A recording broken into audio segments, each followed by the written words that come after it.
What's up, Taiwan? I'm Liao with 10 minutes of news here in Taiwan and around the world.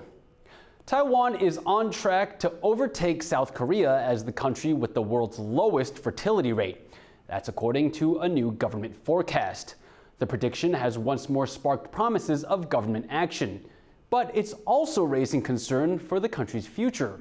John Van Trieste reports. These are some of Taiwan's newest citizens. And while their parents welcome them into the world, the children are also a grateful addition to a society that's rapidly aging. Taiwan's National Development Council has predicted a slight uptick in births over the coming years. But even with this boost, the NDC projects that by 2035, Taiwan will slip past South Korea to become the nation with the lowest fertility rate on the planet. 有经济因素，年轻人现在有薪资，但是也很难存钱嘛。南韩跟台湾一样，结婚跟生育两个关系非常的密切，只要结婚往下走，生育就会往下走。结了婚并没有离婚的，这现在目前婚姻关系还在的。我们的有偶率下降的速度比韩国快很多。The government has pledged more money for its childbirth subsidy programs. 投入金额也大幅增加，从100多亿变成明年的预算可能会超过1000亿，甚至于对于这些所谓的不孕症，有意愿想要生小孩子的部分然后给予补助所以这个部分在今年也看到一些成效。But on the street, concern for Taiwan's future remains. 人口少，这个是国家的国安问题，这不是只有家庭问题，也都没有人上班或没有人做这些事情的时候怎么办？ And if the government's projections are correct, Taiwan's shrinking population could remain a serious issue for years to come. Asnaya Zhou and John Van Trieste for TaiwanPlus. Work has begun on a new metro line in Kaohsiung. The yellow line will be the third in the southern city's metro system. It will stretch over 20 kilometers and is expected to transport around 180,000 passengers a day. The price tag amounts to almost $4.5 billion US. City officials hope the line will be operational by 2028. Yang Lihua, an acclaimed Taiwanese opera performer, has been awarded a special honor for her contribution to the traditional arts. But while her life's achievements are being celebrated, she still has concerns about the future of the art form. Yu Jing Huang has the story. A celebration of a lifetime commitment to the arts. On Saturday, the widely revered Taiwanese opera performer Yang Lihua received a special award. The award was granted by Taiwan's Golden Melody Awards for Traditional Arts and Music to celebrate Yang's lifelong commitment to local arts. It was a way to recognize the achievements of someone many consider a national treasure. 有样样的这3字名都是歌戏给我爱这感恩这个歌戏，为歌戏来打拼，这是应该。 A household name in Taiwan, Yang has seen it all and lived through many of the major developments of the Taiwanese opera scene.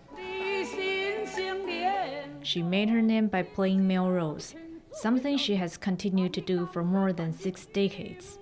But Yang is also an important figure, moving street performance art to television broadcasts in the 1960s. She helped nurture a younger group of then aspiring actors. Yang's former students include Chen Yalan, who would go on to win Best Leading Actor at the Golden Bells. 大家好，杨丽花老师，她毕生的青春岁月完全奉献给歌仔戏。她一直带领着歌仔戏开创新格局，提升歌仔戏在全民心中的地位。所以，叫我讲杨丽花等于歌仔戏，歌仔戏等于杨丽花。我较是食老无认老。 唔退后，向前冲，什么都无计较。这个艺术的万底千家，继续要搁再甲留。若留甲无喙齿。 Despite their influence on the scene, both Yang and Chen have voiced their concerns about the future of Taiwanese opera. They worry that in a world where audiences are overwhelmed by forms of entertainment, traditional performing arts are at risk of losing their audience. But even though they realize the challenges, the pair are committed to working to ensure they keep their craft alive and relevant however they can. Damon Lin and Eugene Huang for TaiwanPlus. The FIFA World Cup will kick off later this month in Qatar, where authorities are facing intense scrutiny for their treatment of migrant workers. Taiwan has also come under criticism for its treatment of migrant laborers. A nonprofit organization is using the momentum to call for change. Stash Butler has the story.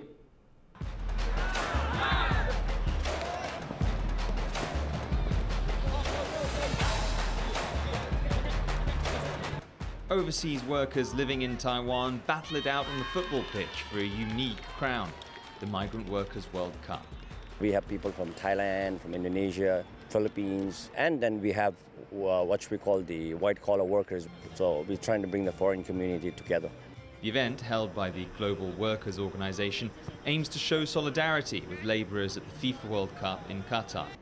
Authorities there have leaned heavily on migrant workers to prepare for the tournament.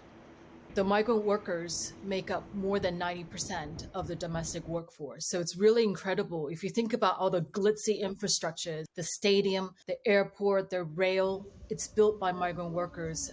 For years, Qatar has been criticized for how it's treated its laborers. Along with numerous reports of workplace injuries, rights groups say thousands have died. And according to human rights researcher Bonnie Ling, few of those deaths have been properly investigated. The problem is Qatari authorities often, record migrant death as unexplained death. So the numbers are not transparent. Qatar says the World Cup will be a, quote, catalyst for the progress of workers' welfare and labour reform. But rights groups say there's been little momentum in addressing concerns. And that's why organisers of this tournament say events like this are necessary to support the rights of workers around the world. Taiwan has around 700,000 migrant workers, mostly from Indonesia, Thailand, Vietnam and the Philippines. And despite Taiwan's reputation as a country championing human rights, they face many of the same problems as those workers in Qatar: low wages, poor working conditions and discriminatory treatment. And like Qatar, there are also concerns that Taiwan is not doing enough to enforce safety standards in the workplace. 比较大的问题是因为很多的小的工厂，所以他们没有很好的安全的 equipment， 还有那个 training， 所以他们很容易受伤在工厂里面。所以我刚刚一直在讲，如果你在工厂工作，他们受伤或者是他们死亡的比例比台湾人高出很多倍，这个是比较严重的问题。12 teams took part in the tournament, with players from several continents vying to take home the title. The competitors were a mix of students, factory workers, labourers and professionals. It was an opportunity to play a game they love and highlight issues that affect many of them.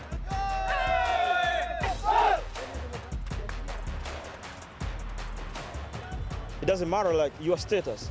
We have to speak out when we meet this kind of human rights abuse. If there are bosses who are doing this, we shouldn't be afraid of talk. We have to speak out to let everyone know so that together we can make a change.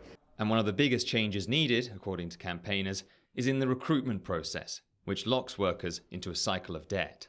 We know about them coming to Taiwan in debt, right? Because they have to pay for their job in Taiwan. And that is a problem. And that is a problem also for workers going to Qatar. We exist in a world where there are parallel recruitment structures. One for the high-wage workers, where people would laugh if you have to pay that much just to, get a job abroad. But that's completely expected for the world's most vulnerable workers. Taiwan is not taking part in the FIFA World Cup, but labour exploitation in Qatar off the pitch has shed light on a pattern of abuse that reaches Taiwan's borders. As the World Cup approaches, many here hope it will kickstart a movement that will make labour rights a permanent fixture long after the tournament ends. Alex Chen and Stash Butler for TaiwanPlus. Thank you for watching What's Up Taiwan. Remember to download the TaiwanPlus app for more stories from Taiwan and around the world. Finally today, we leave you with images of Taiwanese firefighters photo shooting their 2023 calendar. Just look at that. I can't compete. I'm Liao. Take care and see you next time.